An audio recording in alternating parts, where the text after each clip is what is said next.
Budán, a Táborhegy mélyén egy titokzatos alagútrendszer bújik meg, melynek létezéséről csak kevesen tudnak.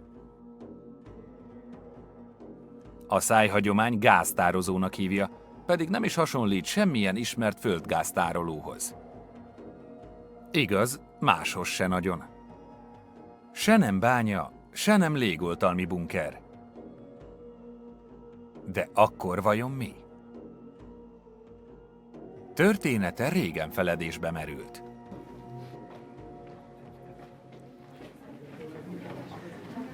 És akkor itt lehet látni, hogy milyen szépen ki vannak rakva a boltívek, tényleg is milyen egészségesek még most is.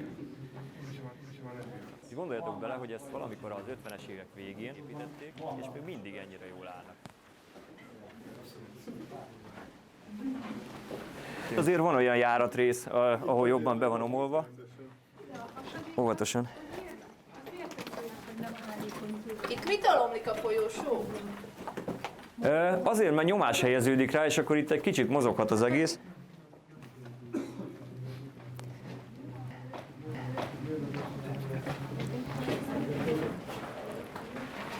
Itt vagyunk most az északi metró alagútnál.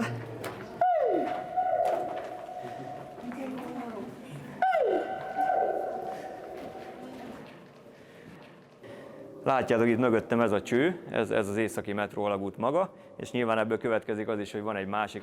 Nagyjából 30 méterre innen tőlünk abba az irányba van a déli metró alagút, majd később ezt is meg fogjuk nézni.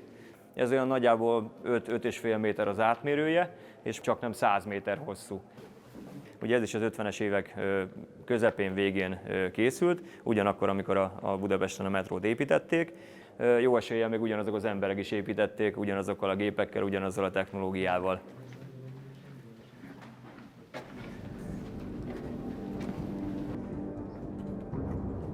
Lehet, hogy óvóhelynek szánták a hidegháború évei alatt? Ez elképzelhető lenne, ám a bunkereknél létfontosságú szellőzőaknáknak itt nyoma sincs. A gáztározónak csak egyetlen kapcsolata van a felszínnel, a bejárati táró. A legérdekesebb része a gáztározónak, ahova most el fogunk menni. Itt a déli metróalagútnak az elejében vagyunk, és ha átkerünk, a végében nyílik majd az a gáztartály, amit most meg tudtok nézni.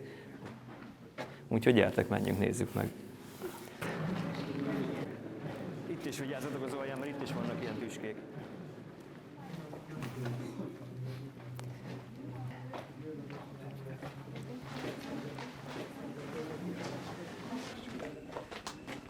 A gáztartály az egész rendszer legbelső része. Több méter szikla választja el a metróalagúttól is. Ez a keskeny folyosó vezet be hozzá, csupán akkora, hogy a tartály darabjai éppen befértek rajta.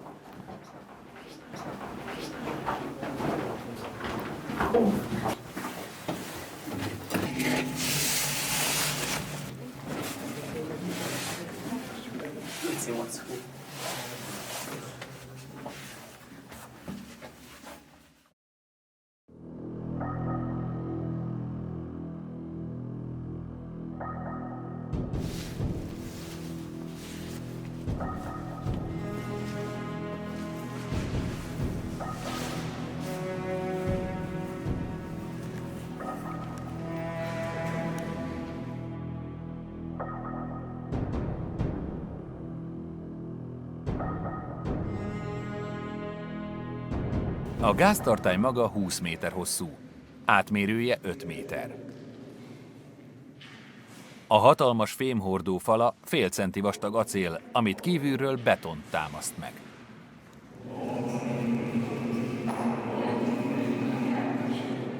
Az acélfalak közt másodpercekig pattog a hang, ezért a legkisebb nesz is hosszan zeng idebent. Különleges koncertek helyszíne lehetne, ha nem lenne ilyen nehéz a lejutás.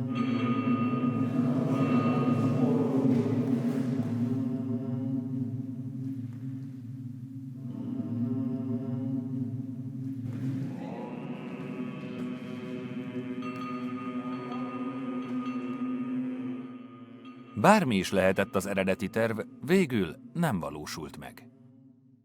A gáztartály környékétől eltekintve csak a csupasz falakat húzták fel. Az építkezés ezután félbe maradt. Több helyen, így a déli metróalagút elejénél szabadon áll a Dolomit szikla. Itt nyílt egy keskeny járat a kövek közt, ami annó felkeltette a barlangászok érdeklődését.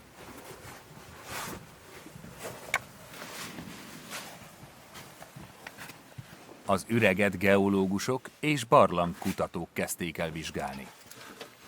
Többségük reménytelennek ítélte a komolyabb feltárást, ezért hamar otthagyta. Pedig csak pár métert kellett ásni a járat végét eltömő törmelékben. 2011. szeptemberében végül sikerült átjutni. Borka Pál volt, aki elsőként mászott be a Királylaki barlangba.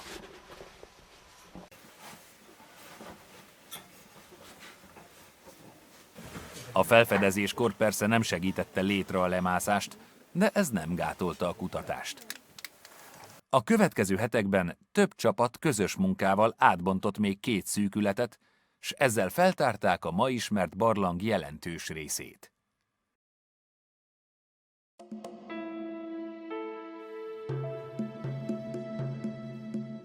A dús, karfiorra emlékeztető borsókő a hévizes eredetű barlangok jellegzetes képződménye. Itt is ez borítja a bejárati hasadékfalát. Ebből lehet következtetni, hogy a járatot egykor termálvíz tölthette ki.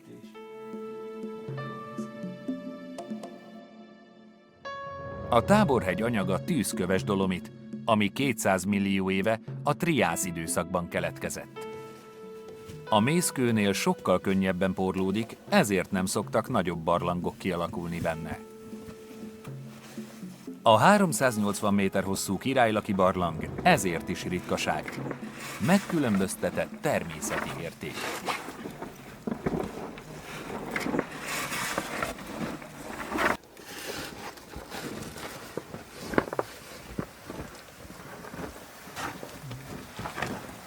A barlang szűk, igen nehezen járható, de odabent a látvány mindenért kárpótol.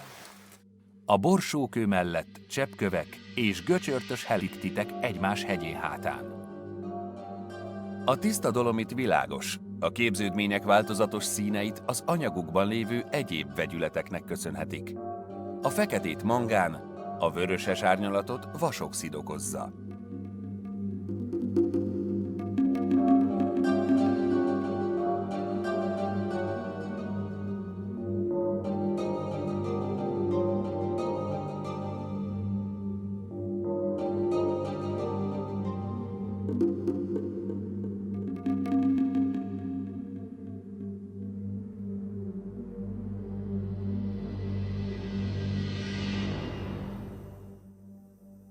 A Királylaki barlang egykor sokkal nedvesebb volt.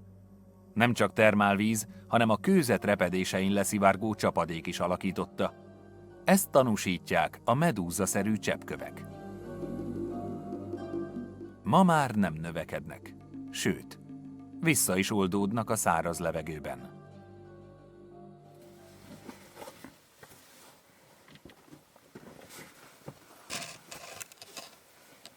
A keskeny járatokban óvatosan kell mozogni, hogy a barlangász, de főként a barlang meg ne sérüljön. Ahol kicsit tágabb, ott a talajt borító ingatag törmelék nehezíti a közlekedést. Hogy a barlangot megóvják, a barlangászok is csak ritkán, alapos indokkal jönnek le ide.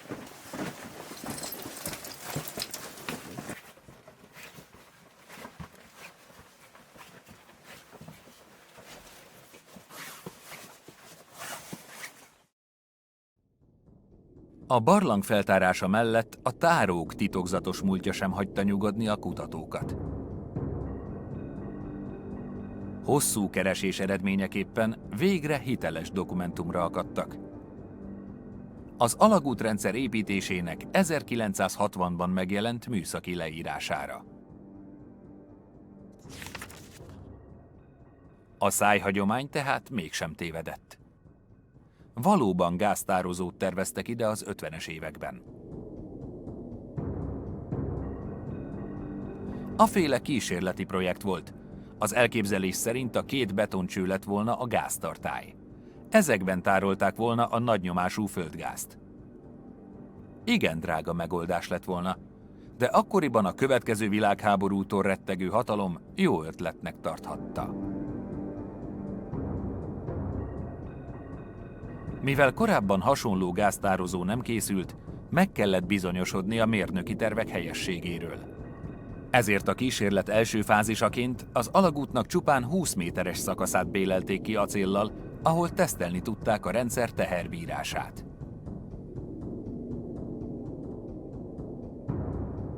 Mint látható, a tartály kibírta a túlnyomást. A kísérlet tehát sikerült. Ennek ellenére nem folytatták az építkezést. A gáztartó soha nem készült el. Torzóként maradt meg a Táborhegy gyomrában.